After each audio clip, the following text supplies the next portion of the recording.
पाकिस्तान से फोन आ रहा है, धमकी दे रहा है कि बम से उड़ा देंगे। तो मैंने कहा कि ऐसे इंसान को तो जूता मारना चाहिए, उसको तो अब तक एफआईआर हो जानी चाहिए थी, उसके खिलाफ जेल भी चला जाना चाहिए। आने वाले त्योहार बकरीद के लिए दिल्ली सरकार के विकास मंत्रालय के द्वारा कुछ इंस्ट्रक्शंस जारी की गई हैं, जो मैं आपके सामने रख रहा हूं। पश्चिम बंगाल विधानसभा चुनाव प्रचार के दौरान झारग्राम में प्रधानमंत्री नरेंद्र मोदी को झालमुड़ी खिलाने वाले दुकानदार विक्रम साहू को पाकिस्तान और बांग्लादेश से लगातार जान से मारने और बम से उड़ाने की धमकियां मिल रही हैं, जिससे उनका परिवार बेहद डरा हुआ है। हालांकि अब प्रशासन द्वारा उन्हें सुरक्षा प्रदान की गई है।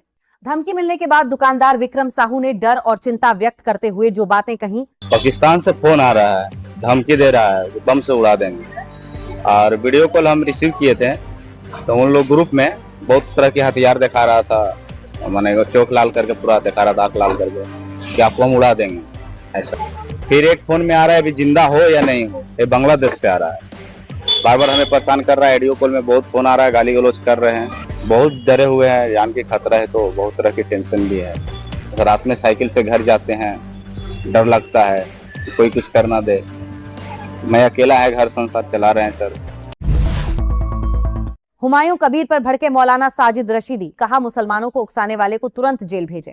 विवादित बयानों को लेकर टीएमसी नेता हुमायूं कबीर पर निशाना साधते हुए मौलाना साजिद रशीदी ने कहा कि कबीर जानबूझकर माहौल खराब कर रहे हैं, उनके खिलाफ तुरंत एफआईआर दर्ज कर उन्हें जेल में डालना चाहिए। सुनिए साजिद रशीदी ने जो कहा। ये जो है हुमायूं कबीर, इसका कोई अपना अस्तित्व नहीं है। तो मैंने कहा कि ऐसे इंसान को तो जूता मारना चाहिए, उसको तो अब तक एफआईआर हो जानी चाहिए थी, उसके खिलाफ जेल भी चला जाना चाहिए था। जब टीएमसी ने उसको गोद में बिठा लिया, आज भारतीय जनता पार्टी ने गोद में बिठा लिया उसको। कुछ लोग हैं जो कह रहे हैं नहीं नमाज सड़कों पे होगी, वो मुसलमानों को उकसाना चाहते हैं, मुसलमान सड़कों पे आए।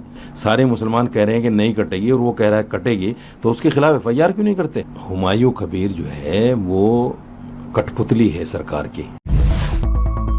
गुजरात में राज्यसभा की 4 सीटों पर चुनाव का ऐलान होने के बाद कांग्रेस का प्रतिनिधित्व शून्य होने की संभावना है, क्योंकि विधानसभा में बीजेपी के पास भारी बहुमत और कांग्रेस के पास केवल 12 विधायक हैं। पश्चिम बंगाल की शुभेंदु सरकार ने बकरीद से पहले खुले में पशु बलि और बिना फिटनेस सर्टिफिकेट गाय भैंस के वध पर सख्ती से प्रतिबंध लगा दिया है। इस फैसले पर मौलाना साजिद रशीदी ने विरोध जताते हुए कहा कि इससे हिंदू किसानों और मुस्लिम समाज दोनों को नुकसान पहुंच रहा है। साथ ही उन्होंने वंदे मातरम को लेकर भी सरकार की नीतियों पर सवाल उठाए हैं। बंगाल सरकार ने गाय पर भी प्रतिबंध लगाया था, मुसलमान ने तो उसको एक्सेप्ट कर लिया कि ठीक है हम कुर्बानी नहीं करेंगे। लाखों हिंदू किसान जो बकरीद के इंतजार में गाय पालता है, आज वो सड़कों पर बैठा हुआ रो रहा है। दिल्ली सरकार ने बकरीद को लेकर सख्त गाइडलाइंस जारी की हैं। मंत्री कपिल मिश्रा के अनुसार सड़कों, गलियों और सार्वजनिक स्थानों पर कुर्बानी और पशुओं की अवैध खरीद फरोख्त पूरी तरह प्रतिबंधित है। गाय, बछड़ा, ऊंट और प्रतिबंधित जानवरों की कुर्बानी देने या वेस्ट नालियों में बहाने पर सख्त कानूनी कार्रवाई की जाएगी।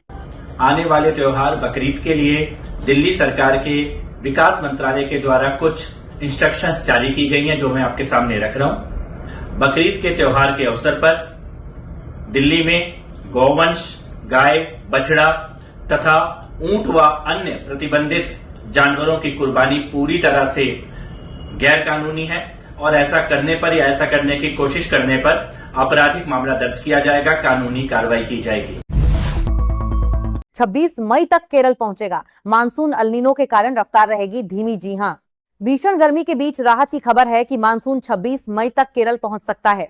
हालांकि अल नीनो प्रभाव के कारण इसकी रफ्तार धीमी रहेगी और पूरे देश में सामान्य से कम 92% बारिश होने का अनुमान है, जिससे जुलाई के बाद सूखे का खतरा बढ़ सकता है।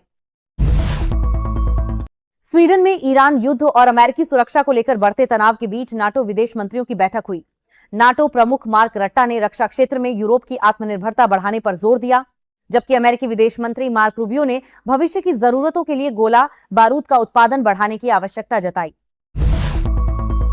पूर्व क्रिकेटर और राज्यसभा सांसद हरभजन सिंह ने आम आदमी पार्टी छोड़कर बीजेपी में शामिल होने के बाद खुद को गद्दार कहने वाले ट्रोलर्स को करारा जवाब दिया है। उन्होंने सोशल मीडिया पर आप समर्थकों पर पलटवार करते हुए आरोप लगाया कि पंजाब की राज्यसभा सीट बेची गई थी और समय आने पर वह इसका पूरा खुलासा करेंगे। अमेरिका की राष्ट्रीय खुफिया निदेशक तुलसी गबार्ड ने अपने पद से इस्तीफा देने का फैसला किया है। उन्होंने यह कदम अपने पति के गंभीर स्वास्थ्य कारणों के चलते उठाया है। उनके पति दुर्लभ प्रकार के हड्डी के कैंसर से पीड़ित हैं और गबार्ड का इस्तीफा 30 जून 2026 से प्रभावी होगा।